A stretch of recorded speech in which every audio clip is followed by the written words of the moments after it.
बोलबम आप सभी का एक बार फिर से स्वागत है। हर हर महादेव हमारे चैनल पे। गुरु हमारी उपस्थिति जो है बासुकीनाथ के शिवगंगा के समीप हो चुकी है। आप हमारे पीछे जो ये देख रहे हैं ये शिवगंगा है और बासुकीनाथ महाराज का जो मंदिर है वो हमारे जस्ट दाहिने साइड में है।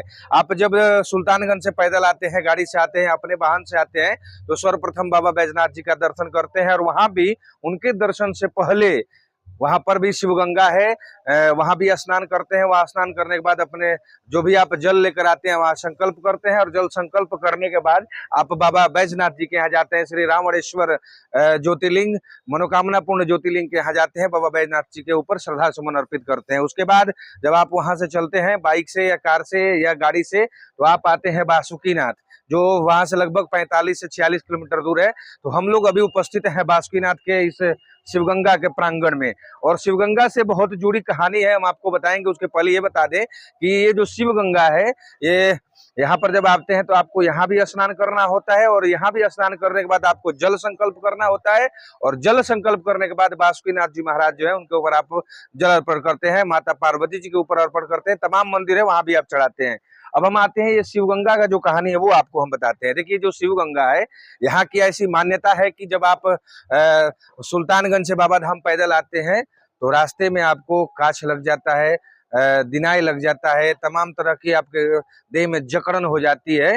तो आप जब यहाँ आते हैं और इस शिवगंगा में जब आप स्नान करते हैं और ये जो जल है जैसे आपके शरीर को स्पर्श करता है, आपको हम एक बार अंदर लेके चलते हैं और दिखाते हैं। ये जो जल है शिवगंगा का जल है, जब आप इसको अर्पण करते हैं, जब आप इसमें स्नान करते हैं तो आपको एक बार इसका जो पानी है वो दिखाते हैं। ये जो जल जब आप स्पर्श करते हैं, इसमें स्नान करते हैं तो आपका जो काछ लगा होता है, दिनाय लगाता है, वो होता है, शरीर में थकान होता है, वो सब दूर हो जाता है इस शिवगंगा के कृपा से। अब हम आपको बताएंगे कि आखिर ऐसा इस जल में है क्या, क्योंकि इसके पानी से स्पर्श करने से, नहाने से क्यों ठीक हो जाता है। तो आप एक बार वहां देखिए, वहां पर झंडा उंडा जो लगा हुआ है, वहां पर पताल में ये जो जल है इसे तकरीबन 8 से 10 फीट नीचे यहाँ पर भी शिवलिंग स्थापित है और वो शिवलिंग जो है ऑटोमेटिक है, यानी कि वो पहले से ही है, उसको कोई स्थापित नहीं किया है, वो पहले से ही शिव जी है उसमें।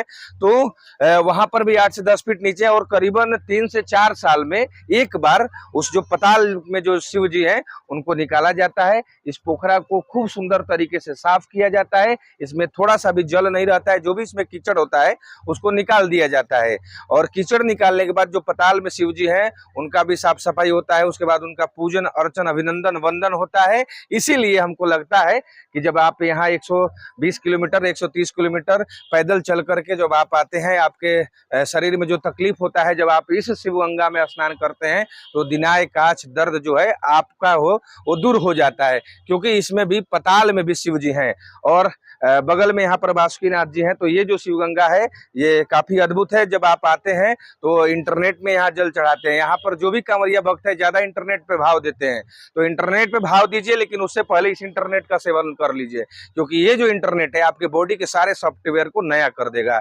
ये जो इंटरनेट है आपके बॉडी के सारे सॉफ्टवेयर को नया कर देगा, इसलिए आप इस इंटरनेट का जरूर आनंद लीजिए। और इसके बाद जो है आप वहां पे जो इंटरनेट लगा है जहाँ पे आप जल चढ़ाते हैं, अपना जो जल भर के लाते हैं, उस जल को आप इंटरनेट में चढ़ाइए, लेकिन उसके पहले इस इंटरनेट का मजा लेना आप न भूलें, क्योंकि जब आप इस इंटरनेट का आनंद लीजिएगा गुरु, तो आपकी जो भी दुख है पर शरीर का वो दूर हो जाएगा। अब आपको एक बार हम चारों तरफ से शिवगंगा का दृश्य दिखाते हैं। हम धीरे धीरे ऊपर भी चढ़ेंगे और आपको दिखाएंगे भी कि जो बाबा बासुकीनाथ जी का जो लाइन लगता है वो कैसे लगता है और आप लोग जो है कैसे लाइन में लगते हुए धीरे धीरे अग्रसर होते हुए बाबा के मंदिर के सन्मुख जाते हैं। उसके बाद जब बाबा का मंदिर, जब बाबा का शिवलिंग आता है तो वहां पे जो आप जलपात्र में जो जल लेकर आप आते हैं, संकल्प लेकर आते हैं, वो बाबा के ऊपर चढ़ाते हैं। अभी इसका जो सफाई हुआ था, सफाई होने के बाद इसमें लगातार पानी भरा जा रहा है शिवगंगा में।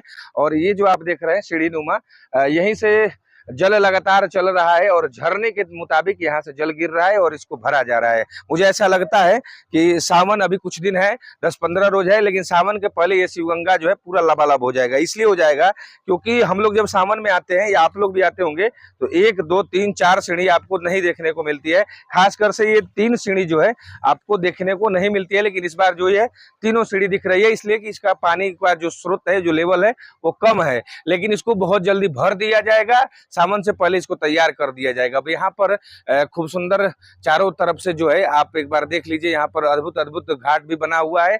और एक बार उधर दिखाइएगा पंकज, थोड़ा सा जूम कर दीजिए। जब लाइन लगता है तो पहले वहां पर बांस बना हुआ था, लेकिन अभी स्टील लगा दिया गया है।